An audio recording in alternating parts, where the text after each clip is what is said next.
ايوه يا اختي، وحطيتها له في الشنطه دي والسلالي ده اهو. سلالي ايه يا جمالات؟ هياخد هدومه في سلالي؟ انا عارف. ما عندكوش شنطة تانية؟ لا يا اختي. طب يا طنطاوي اطلع لنجية تجيب شنطة السفر الحمراء. حاضر تعيش يا خالتي. والزوادة جهزت له كل حاجه زي ما قلتي، فرختين وبطتين غير السمنه والسكر والشاي وكل شيء يكون. اسمع يا رفاعي، نعم.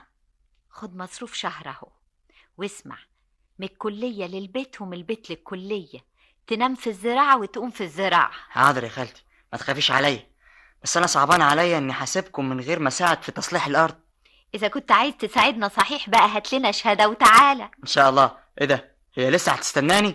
ما هتكون اتصلحت وخلصت من بدري باذن الله. وماله، ما هي باقية والزراعة ماشية على طول. ان شاء الله ان شاء الله. يلا يلا جاهز يا رفاعي؟ ثواني يابا بس لما تنطوي يجيب الشنطه. هتروح معاه يا سي عبد المجيد؟ هوصله مصر واسكنه واطمن عليه. بس بعد كده بقى هو اللي يعتمد على نفسه، مش كده يا رفاعي؟ ايوه. هتكون مسؤول عن نفسك ولا ايه؟ حاضر يا خالتي. الشنطه يا خالتي. اديها لامك تحط له بقيه هدومه فيها. حاضر يا اختي حاضر، خد بالك من نفسك يا اخوي. حاضر ياما. يلا يا رفاعي. ايوه يا عم، هتروح مصر والقلب دعيلك وهتهيص هناك. سيبه انت في حاله. انا قلت حاجه يا خالتي؟ ايه الشنطه جاهزه. مع السلامه يا رفاعي. الله يسلمك. مع السلامه يا يلا يا رفاعي. مع السلامه يا اخوي. مع السلامه يا مع السلامه يا مع ناس. السلامة. مع السلامه مع السلامه. الفتحه امانه. مع السلامه يا خالتي. والحسين. حاضر. دور له على سكن بقى يكون جنب الكليه كده يا سي عبد المجيد. ان شاء الله. ما تخافيش عليا يا خالتي. مع السلامه. مع السلامه. مع السلامه. مع السلامه. نعمة، اهلا سي محمود. تعالي هنا. نعم.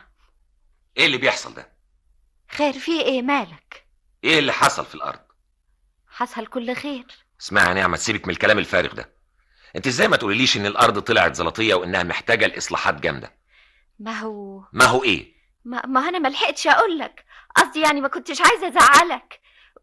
الحقيقه ما انا وريتك الكشوفات. كشوفات ايه؟ انا فوجئت باللي قاله لي كريم. انا اخر من يعلم. انا ما عملتش حاجه عشان تزعل كده ما يا سي عملتيش محمود. حاجة. انا مش سألتك بوضوح وقلت لك يا نعمة لازم تتأكدي من الارض ومن صلاحيتها، قلت لي انك اتأكدتي. ايوه، ما هي الميه. مية ايه؟ انت لو كنت مشيتي فيها 300 400 متر لقدام كنت اكتشفت عيبها. اقول لك نبعت حد يشوفها تقولي لي لا. هي الله، امال فين علي ابن اختك يا ام زينب؟ في اوضته بيذاكر يا حاج. ربنا يوفقه.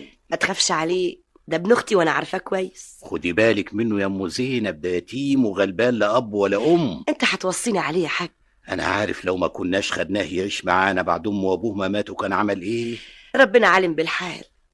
الولد ده طيب ومنكسر وفالح. ما هو في الثانويه العامه السنه دي. ربنا يرزقك برزقه يا حاج. انت بتقولي فيها يا ام زينب؟ الواد ده من يوم ما دخل بيتنا والرزق كتير والحمد لله. ربنا عالم بالحال.